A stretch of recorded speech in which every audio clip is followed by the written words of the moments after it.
Le DJI R2S, c'est aujourd'hui le meilleur drone milieu de gamme de chez DJI qui a su vraiment se faire remarquer.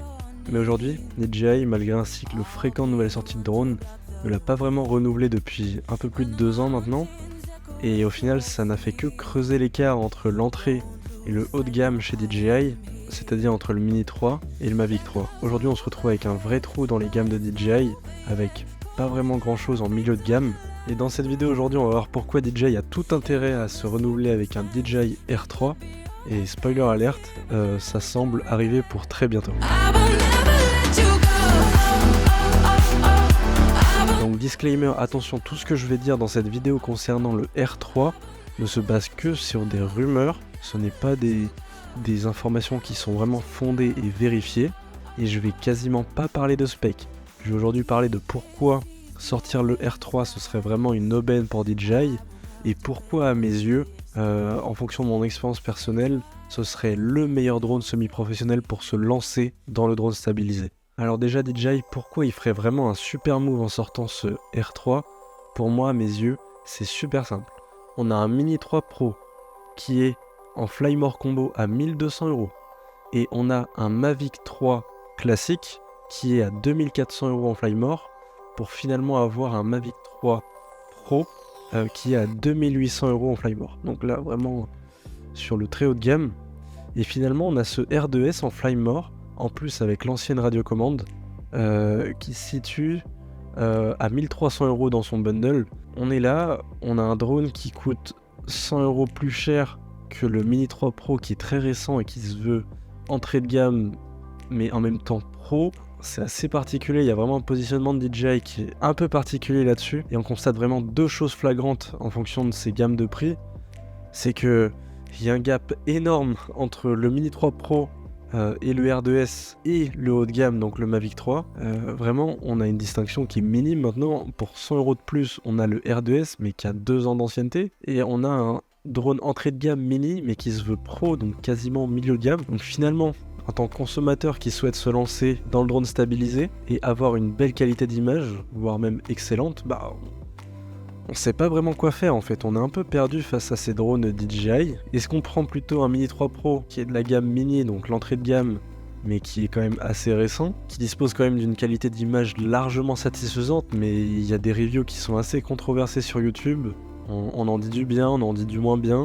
Voilà, faut se faire son opinion. Ou alors est-ce qu'on prend le R2S, mais qui dispose pas de toutes les avancées technologiques de DJI qui ont été mises en place pour le Mini 3 Pro. Le R2S a 2 ans et quelques maintenant, et on se dit qu'il va peut-être bientôt se faire remplacer. Et finalement, le choix est assez complexe là, si vraiment là maintenant on veut acheter un drone stabilisé chez DJI. Ou alors on peut aussi se dire DJI let's go, prenez mon argent et balancez 2400€ dans un Mavic 3 classique en Flymore. Mais c'est un peu dommage, on se dit que pour 400€ de plus on pourrait avoir le Mavic 3 Pro en Flymore également, donc pour un si gros investissement, est-ce qu'on prendrait pas finalement le plus haut de gamme possible ? Mais voilà, ça fait cher, ça manque vraiment d'un milieu de gamme qui viendrait un peu harmoniser tout ça en fait. Bref, je trouve que vraiment aujourd'hui, les gammes de DJI elles laissent trop de doutes à un consommateur qui voudrait se lancer dans le drone stabilisé avec un drone semi-professionnel, et qui souhaiterait surtout avoir une machine milieu de gamme comme à l'époque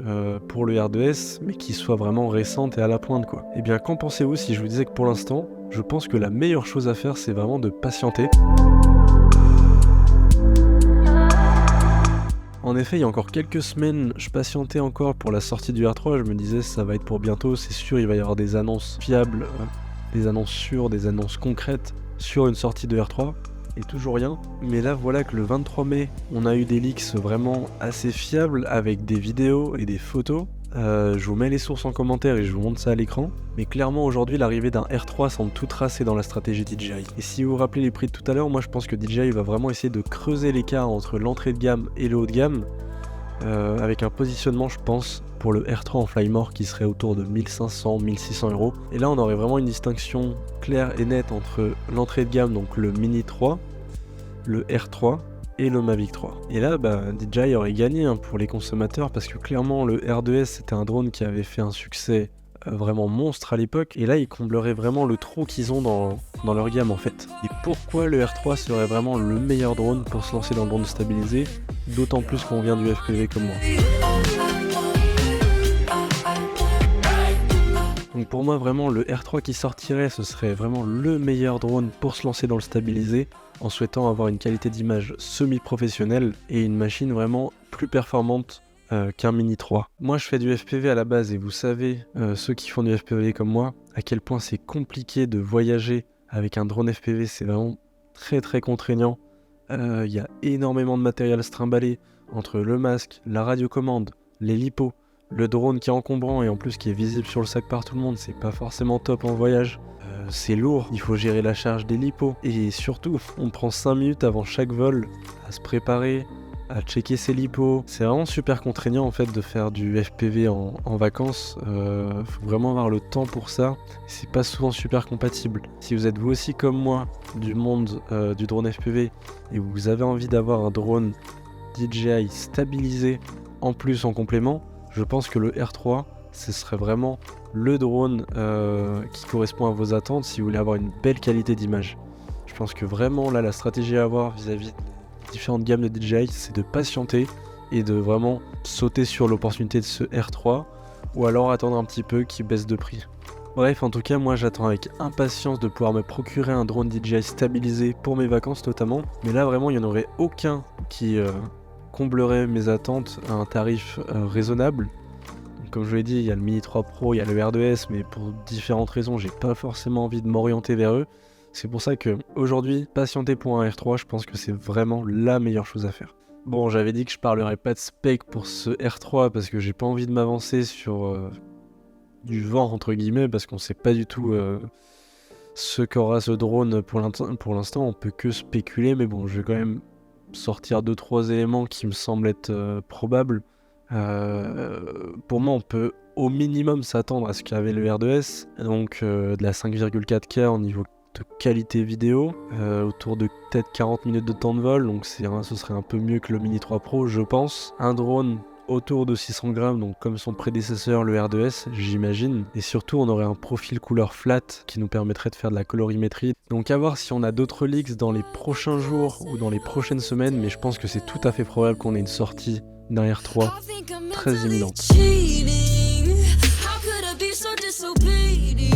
Donc ouais là vraiment je suis très hypé par ce leak, j'ai vraiment envie de voir ce R3 sortir. En tout cas sur le papier il correspondrait vraiment à toutes mes attentes, à un tarif raisonnable, donc dans mon budget pour un milieu de gamme. Et pour quelqu'un qui souhaite se lancer dans le drone stabilisé tout en ayant un rendu vraiment semi-professionnel, ce serait vraiment le top pour moi. Donc si t'es dans la même situation, moi ce que je t'invite à faire c'est vraiment de patienter et de voir si tu peux te procurer ce R3 s'il sort un jour, je l'espère. Je suis curieux de savoir ce que tu penses de tout ça, donc n'hésite pas à me laisser ton avis en commentaire, je le lirai avec attention. Pour moi c'est une vidéo qui sort un peu de l'ordinaire, je fais pas trop de vidéos face cam comme ça en studio normalement, je fais plutôt des vidéos en nature où je te montre des images en drone FPV et du cinématique. Mais n'hésite pas à me dire ce que t'en as pensé. Moi j'ai adoré pouvoir un peu parler de ce sujet tech et se tenir au goût du jour par rapport aux prochaines releases de DJI, je trouve ça super intéressant. Et si tu veux être sûr de rien manquer des prochaines infos ou de mes prochaines vidéos FPV, bah n'hésite pas à t'abonner à la chaîne. Je te dis à la prochaine, salut!